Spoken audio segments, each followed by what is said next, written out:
Welcome back to my channel. ನಾನು ನಿಮ್ಮ ಪ್ರೀತಿಯ ಮೇಘನ. ಮೊದಲಿಗೆ ನಮ್ಮ ಚಾನೆಲ್ 50 ಸಬ್ಸ್ಕ್ರೈಬರ್ಸ್ ಕಂಪ್ಲೀಟ್ ಆಗಿದೆ. ಇದೆಲ್ಲ ಆಗಿದ್ದು ನಿಮ್ಮ ಸಹಾಯದಿಂದ. Thank you so much for the support. Please ಹೀಗೆ ಸಪೋರ್ಟ್ ಮಾಡಿ.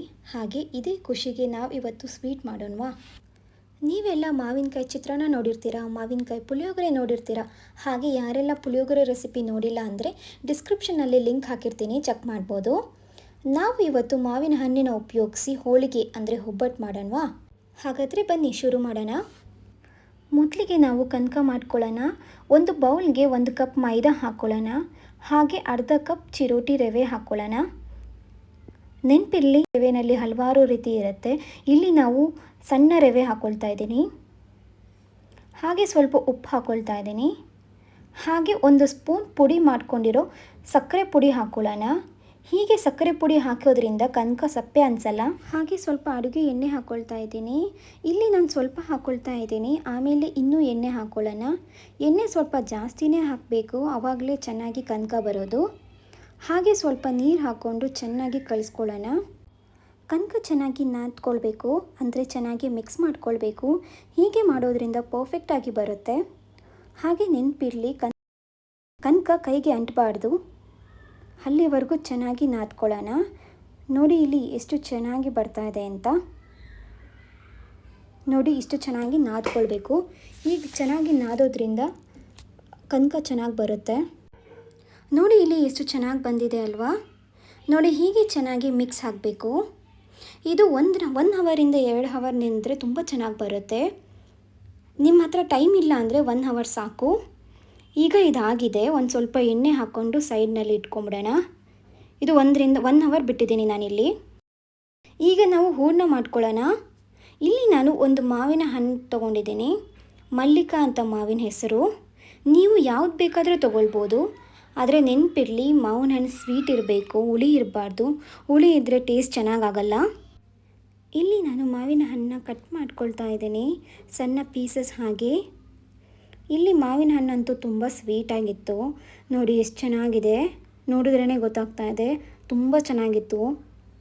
ನೋಡಿ ಈ ರೀತಿ ಕಟ್ ಮಾಡ್ಕೊಳ್ತಾ ಇದ್ದೀನಿ. ಕಟ್ ಮಾಡಿಕೊಂಡು ಸಣ್ಣ ಪೀಸಸ್ ಆಗಿ ಕಟ್ ಮಾಡ್ಕೊಳ್ತಾ ಇದ್ದೀನಿ. ಇದನ್ನು ಕಟ್ ಮಾಡಿಕೊಂಡು ಮಿಕ್ಸರ್ ಜಾರ್ಗೆ ಹಾಕ್ಕೊಳ್ತಾ ಇದ್ದೀನಿ. ಈಗ ಮಾವಿನ ಹಣ್ಣು ಹಾಕ್ಕೊಳ್ತಾ ಇದ್ದೀನಿ. ಇದು ಚೆನ್ನಾಗಿ ರುಬ್ಕೊಳ್ಬೇಕು. ನೆನಪಿರಲಿ, ಇದಕ್ಕೆ ನೀರು ಹಾಕ್ಕೊಳ್ಬಾರ್ದು, ಹಾಗೆ ರುಬ್ಕೊಳ್ಬೇಕು. ನೋಡಿ ಈ ರೀತಿ ಪೇಸ್ಟ್ ಆಗಿರಬೇಕು. ಒಂದು ಚೂರು ಗಂಟಿರಬಾರ್ದು. ಈಗ ನಾವು ಸ್ಟವ್ ಆನ್ ಮಾಡ್ಕೊಳ್ಳೋಣ. ಒಂದು ಪ್ಯಾನ್ಗೆ ಸ್ವಲ್ಪ ತುಪ್ಪ ಹಾಕ್ಕೊಳ್ಳೋಣ. 1-2 ಸ್ಪೂನ್ ತುಪ್ಪ ಸ್ವಲ್ಪ ಬಿಸಿ ಆದಮೇಲೆ 3/4 ಕಪ್ ಚಿರೋಟಿ ರವೆ ಹಾಕ್ಕೊಳ್ಳೋಣ. ಹಾಕಿ ಹಸಿ ವಾಸನೆ ಹೋಗೋವರೆಗೂ ತುಪ್ಪನ ಫ್ರೈ ಮಾಡ್ಕೊಳ್ಳೋಣ. ಸ್ಟವ್ ಲೋ ಫ್ಲೇಮ್ನಲ್ಲೇ ಇರಬೇಕು. ರವೆಗೆ ತುಪ್ಪ ಚೆನ್ನಾಗಿ ಹೊಂದ್ಕೊಳ್ಬೇಕು. ಒಂದು ಒಳ್ಳೆ ಘಮ ಬರೋವರೆಗೂ ಹುರ್ಕೊಳ್ಬೇಕು. ಈಗ ಆಗಿದೆ.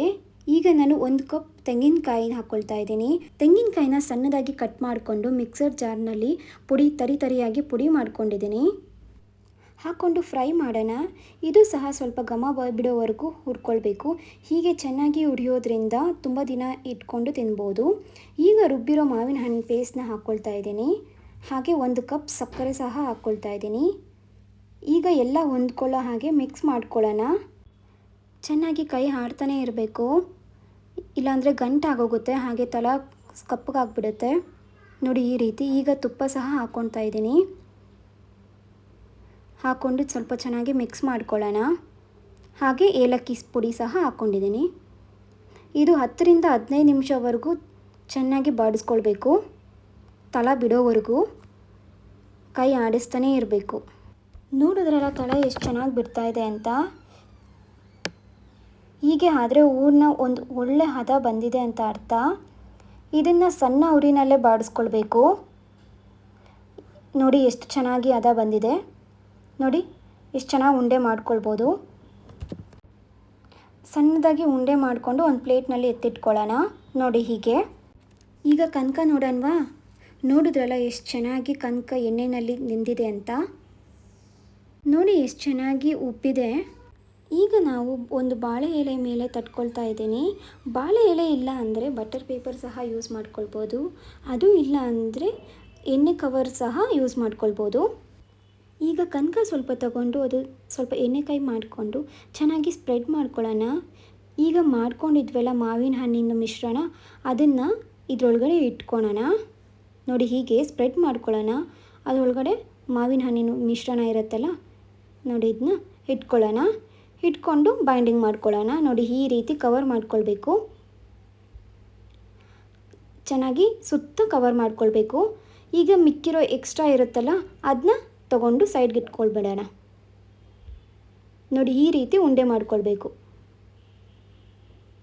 ನೋಡಿ ಎಷ್ಟು ಚೆನ್ನಾಗಿ ಆಗ್ತಾಯಿದೆ ಅಲ್ವಾ? ನೋಡಿ ಎಷ್ಟು ಚೆನ್ನಾಗಿ ಉಂಡೆ ಆಗಿದೆ, ಎಲ್ಲ ಕಡೆ ಕ್ಲೀನಾಗಿ ಕೋಟಿಂಗ್ ಆಗಿದೆ. ಈಗ ಒಂದು ಸ್ವಲ್ಪ ಎಣ್ಣೆ ಕೈ ಮಾಡಿಕೊಂಡು ಚೆನ್ನಾಗಿ ತಟ್ಕೊಳ್ಳೋಣ. ನೋಡಿ ಈ ರೀತಿ ಚೆನ್ನಾಗಿ ಸ್ಪ್ರೆಡ್ ಆಗಬೇಕು. ಒಂದೇ ಸಮ ತಟ್ಕೊಂಡ್ರೆ ಚೆನ್ನಾಗಿರುತ್ತೆ. ಹಾಗೆ ಎಷ್ಟು ಬೇಕೋ ನೋಡ್ಕೊಳ್ಳಿ. ತೆಳುವಾದರೆ ತೆಳು ತಟ್ಕೊಳ್ಳಿ, ಚೆನ್ನಾಗಿರುತ್ತೆ. ಮಂದ ಆದರೆ ಅದು ಸ್ವಲ್ಪ ಚೆನ್ನಾಗಿರಲ್ಲ. ಕೈನ ಎಣ್ಣೆಯಲ್ಲಿ ಅದ್ದೋದ್ರಿಂದ ಕೈಗೆ ಅಂಟಲ್ಲ ಅಂತ. ಈಗ ಪ್ಯಾನ್ ಬಿಸಿ ಆಗಿದೆ, ಒಂದು ಸ್ವಲ್ಪ ಎಣ್ಣೆ ಹಾಕ್ಕೊಳ್ತಾ ಇದ್ದೀನಿ. ಎಣ್ಣೆ ಸ್ವಲ್ಪ ಬಿಸಿ ಆದಮೇಲೆ ಈಗ ಇದನ್ನ ಹಾಕ್ಕೊಳ್ಳೋಣ. ನೋಡ್ಕೊಂಡು ಹಾಕ್ಕೊಳ್ಳಿ, ಸ್ವಲ್ಪ ನಿಧಾನ ಇರಲಿ. ಸ್ಟವ್ನ ಲೋ ಫ್ಲೇಮ್ನಲ್ಲೇ ಇಟ್ಕೊಂಡು ಹಾಕ್ಕೊಳ್ಳಿ. ಬಿಸಿ ಇರುತ್ತೆ, ನೋಡ್ಕೊಂಡು ಹಾಕ್ಕೊಳ್ಳಿ. ನೋಡಿ ಎಷ್ಟು ಚೆನ್ನಾಗಿದೆ ಅಂತ. ಈಗ ಒಂದು ಸ್ವಲ್ಪ ಎಣ್ಣೆ ಹಾಕ್ಕೊಳ್ಳೋಣ. ಎಣ್ಣೆನೋ ತುಪ್ಪನೋ ಏನು ಬೇಕೋ ಹಾಕ್ಕೊಳ್ಬೋದು. ಇಲ್ಲಿ ನಾನು ಎಣ್ಣೆ ಯೂಸ್ ಮಾಡ್ತಾ ಇದ್ದೀನಿ. ಇದೇ ರೀತಿ ಎರಡು ಸೈಡ್ ಕೂಡ ಚೆನ್ನಾಗಿ ಬೇಯಿಸ್ಕೊಳ್ಳಿ. ನೋಡಿ ಎಷ್ಟು ಚೆನ್ನಾಗಿ ಉಬ್ತಾ ಇದೆ, ನೋಡಿದ್ರಲ್ಲ. ಹೀಗೆ ನೋಡಿ ಈ ರೀತಿ ನಿಧಾನಕ್ಕೆ ಪ್ರೆಸ್ ಮಾಡಿ. ನೋಡಿದ್ರಲ್ಲ ಎಷ್ಟು ಚೆನ್ನಾಗಿ ಉಬ್ತಾ ಇದೆ ಅಂತ. ನೋಡಿದ್ರಲ್ಲ ಮಾವಿನ ಹಣ್ಣು ಉಪಯೋಗಿಸ್ಕೊಂಡು ಹೇಗೆ ಒಬ್ಬಟ್ಟು ಮಾಡೋದು ಅಂತ. ನಾನು ಈಗ ವಿಡಿಯೋ ನೋಡ್ತಿದ್ರೆ ನನ್ನ ಬಾಯಲ್ಲೂ ಸಹ ನೀರು ಬರ್ತಾ ಇದೆ. ನೀವು ಒಮ್ಮೆ ಮನೆಯಲ್ಲಿ ಟ್ರೈ ಮಾಡಿ ನೋಡಿ, ಹೇಗಿತ್ತು ಅಂತ ಕಮೆಂಟ್ ಬಾಕ್ಸ್ನಲ್ಲಿ ಮೆನ್ಷನ್ ಮಾಡಿ. ಇದೇ ರೀತಿ ಮತ್ತಷ್ಟು ರೆಸಿಪೀಸ್ ಜೊತೆ ನಿಮ್ಮ ಮುಂದೆ ಬರ್ತೀನಿ.